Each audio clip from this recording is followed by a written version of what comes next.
success.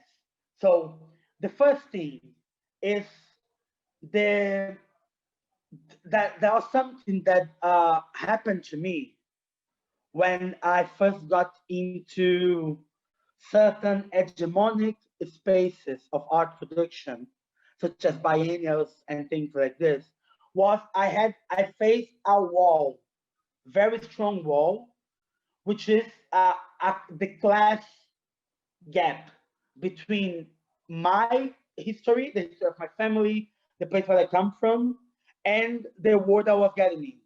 So the first thing, the first violence that I have experienced by getting into a certain system of art production was to be exposed to the wealthiness of these hegemonic subjects that inhabit such spaces.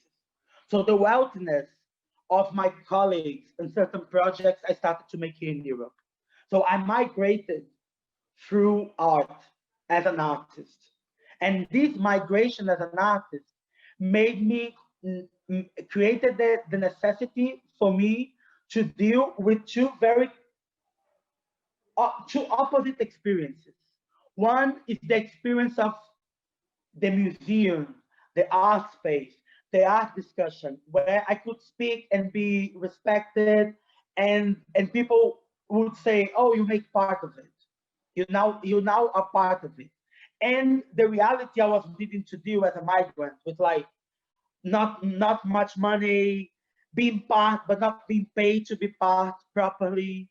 So all this process have exposed me to the violence of inhabiting two different worlds, or the sensation of inhabiting two different worlds, and of crossing a bridge that was not made, or that was not made in a concrete, because of course it was made. There was a lot of people before me, and before and this work is continuous. This so, but what I'm saying with a bridge that wasn't made, I mean, a precarious route, a precarious connection point between my world and the world I was getting in.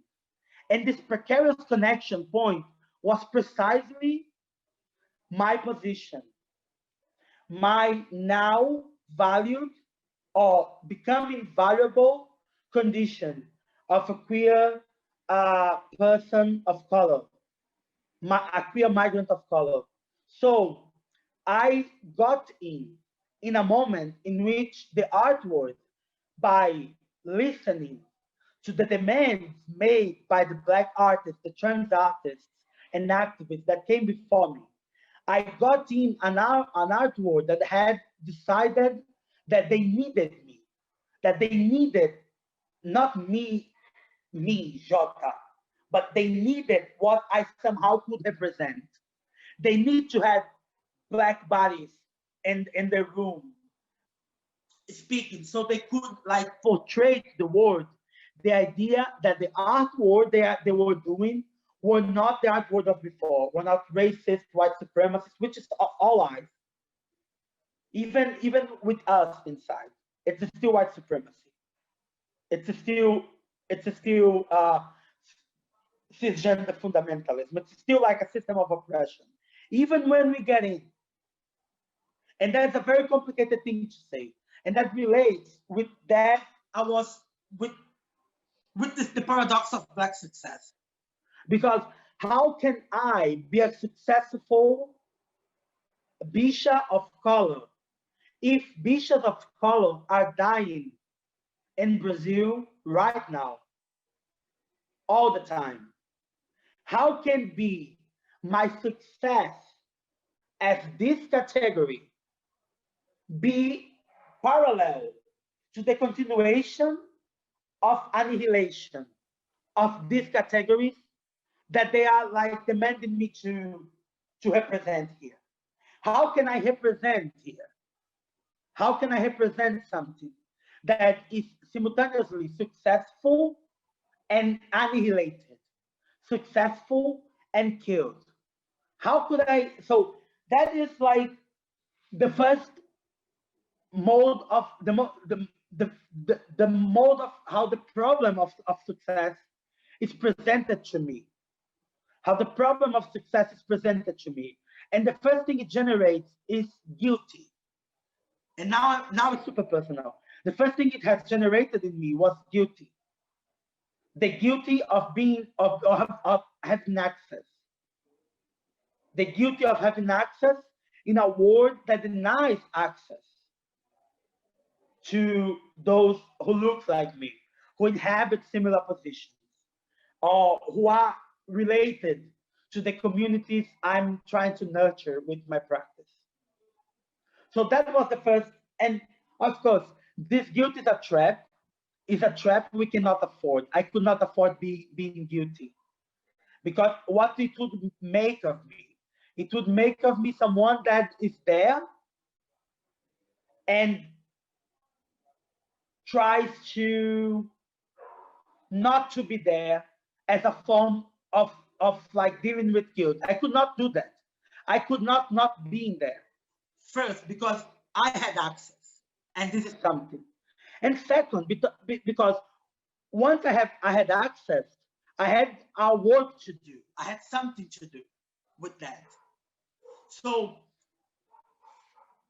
I mean, I'm just sharing. I'm also trying to not get super theoretical and abstract. That's why I'm like sharing these emotional notes and on how these things were experienced. That's how guilt comes, but comes as something that I needed to. I need to allow myself to be in the position I was getting in. So it was something that it was completely necessary, both for my health and also for the health of my, or at least for the for in respect to, let's say, to my communities. Once I was there, because what happens very often is that guilt, the phenomenon of guilt, make us try to present our experience as if it wasn't, as if we weren't.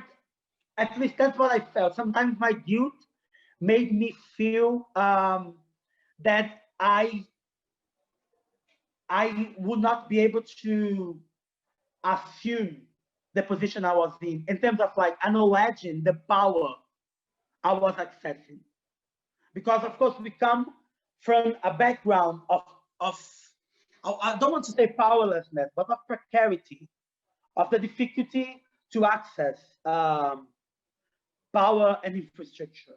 So I think once we manage to access that in every level of this access, I think there is a responsibility that comes with it. And this responsibility is the one of continue to acknowledge the exclusionary dimension of that inclusion, of that access. So that's the responsibility. Once you are in, you cannot forget that there are people out. But you cannot also pretend that you are not in. You cannot pretend that you are not accessing power, because power has consequences. And once we access power, we need to become responsible for the consequences of the power we access. Because we start to negotiate with money distribution. We start to negotiate with historical regimens. We start to negotiate with collective forms of thinking and addressing questions. This is all power. We cannot be reckless. We cannot have power in our hands without acknowledging that.